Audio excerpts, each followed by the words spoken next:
Assalamualaikum warahmatullahi wabarakatuh. Perkenalkan, nama saya Abdul Muhyi dari kelas ATN 6A. Di sini saya akan memaparkan tentang pengawasan dan pemeriksaan keuangan negara. Tugas ini saya kumpulkan untuk memenuhi tugas ujian akhir semester mata kuliah Hukum Pajak dan Keuangan Negara. Adapun mengenai definisi pengawasan keuangan negara, definisi keuangan negara adalah semua hak dan kewajiban negara yang dapat dinilai dengan uang, serta segala sesuatu baik berupa uang maupun berupa barang yang dapat dijadikan milik negara. Berhubung dengan pelaksanaan hak dan kewajiban tersebut, dalam penjelasan Undang-Undang Nomor 17 Tahun 2003 tentang Keuangan Negara, dinyatakan bahwa pendekatan yang digunakan dalam merumuskan keuangan negara adalah sisi objek, subjek, proses, dan tujuan. Sedangkan definisi pengawasan keuangan negara adalah segala sesuatu kegiatan untuk menjamin agar pengumpulan penerimaan negara dan penyaluran pengeluaran negara tidak menyimpang dari rencana yang telah digariskan dalam anggaran. Adapun tujuan pengawasan keuangan negara diantaranya untuk menjaga agar anggaran yang disusun benar-benar dijalankan, untuk agar kegiatan pengumpulan penerimaan dan pembelanjaan pengeluaran negara sesuai dengan anggaran yang telah digariskan, dan untuk menjaga agar pelaksanaan APBN benar-benar dapat dilaksanakan dan dipertanggungjawabkan. Jenis-jenis pengawasan. 1. Pengawasan berdasarkan objek. Pengawasan terhadap penerimaan negara terdiri dari penerimaan dari pajak dan bea cukai, dilakukan oleh Kantor Inspeksi Bea dan Cukai. Penerimaan dari bukan pajak dilakukan oleh KPKN. Yang selanjutnya, pengawasan terhadap pengeluaran negara. Prinsip-prinsip yang dipakai dalam pelaksanaan pengeluaran negara adalah Westmatic-Head, pengawasan yang menekankan pada aspek kesesuaian antara praktek pelaksanaan APBN dengan peraturan perundang-undangan yang berlaku.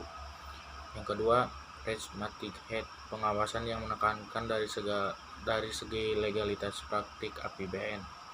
Yang ketiga, Dolmatic-Head, pengawasan yang menekankan pada pentingnya peranan faktor tolak ukur dalam praktik pelaksanaan APBN. Yang kedua, pengawasan menurut sifatnya. Pengawasan menurut sifatnya yang pertama adalah pengawasan preventif. Pengawasan preventif adalah pengawasan yang dilakukan sebelum dimulainya suatu kegiatan atau sebelum terjadinya pengeluaran keuangan. Tujuan pengawasan ini adalah pertama, untuk mencegah terjadinya tindakan-tindakan yang menyimpang dari dasar yang telah ditentukan. Kedua, memberikan pedoman bagi terselenggaranya pelaksanaan kegiatan secara efisien dan efektif. Yang ketiga, menentukan kewenangan dan tanggung jawab sebagai instansi sehubung dengan tugas yang harus dilaksanakan. Kedua, pengawasan detektif.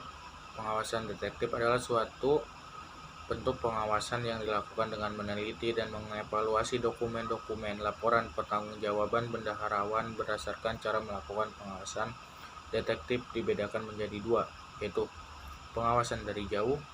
Pengawasan dilakukan dengan cara meneliti laporan pertanggungjawaban bendaharawan beserta bukti pendukungnya. Kedua, pengawasan dari dekat. Pengawasan dilakukan di tempat diselenggarakannya kegiatan administrasi. Yang ketiga, pengawasan menurut ruang lingkup.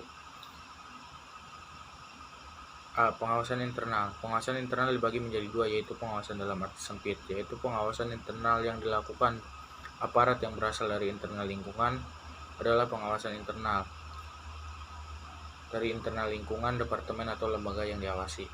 Sedangkan pengawasan internal dalam arti luas adalah pengawasan internal yang dibentuk secara internal oleh pemerintah atau lembaga eksekutif. Kedua, pengawasan eksternal. Pengawasan eksternal adalah suatu bentuk pengawasan yang dilakukan oleh suatu unit pengawas yang sama sekali berasal dari lingkungan organisasi eksekutif. Pengawasan menurut metode pengawasannya. Yang pertama ada pengawasan melekat, dan kedua ada pengawasan fungsional.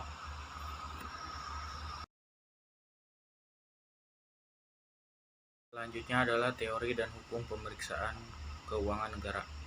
Seperti yang kita ketahui, pemerintah merupakan pelaksana anggaran negara dan secara otomatis akan menentukan arah dan kebijakan keuangan negara dengan kontrol dari DPR juga.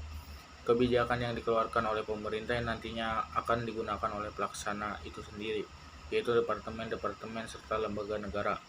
Oleh karena itu, untuk mengawasi jalannya pemakaian keuangan negara, dibutuhkan yang namanya pengawasan keuangan negara. Badan Pemeriksa Keuangan atau BPK merupakan lembaga tinggi negara yang berwenang memeriksa pengelolaan dan tanggung jawab keuangan negara. Dalam situs resmi BPK, anggota BPK dipilih oleh DPR dengan tetap mempertimbangkan DPD dan kemudian diresmikan Presiden. Dalam pasal 23 ayat 5 tahun 1945 ditetapkan bahwa untuk pemeriksaan tanggung jawab yang berhubungan dengan keuangan negara diadakan suatu badan pemeriksa keuangan. Kemudian dikeluarkan surat penetapan pemerintah nomor 1 OEM tanggal 28 Desember 1946 tentang pembentukan badan pemeriksa keuangan. Dasar hukum BPK yang tercantum dalam Undang-Undang Dasar Negara Republik Indonesia tahun 1945 bab 8A tentang Badan Pemeriksa Keuangan.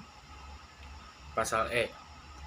Untuk memeriksa pengelolaan dan tanggung jawab tentang keuangan negara, diadakan suatu badan pemeriksa keuangan yang bebas dan mandiri. Hasil pemeriksaan keuangan negara diserahkan kepada DPR, DPD, dan DPRD sesuai dengan kewenangannya.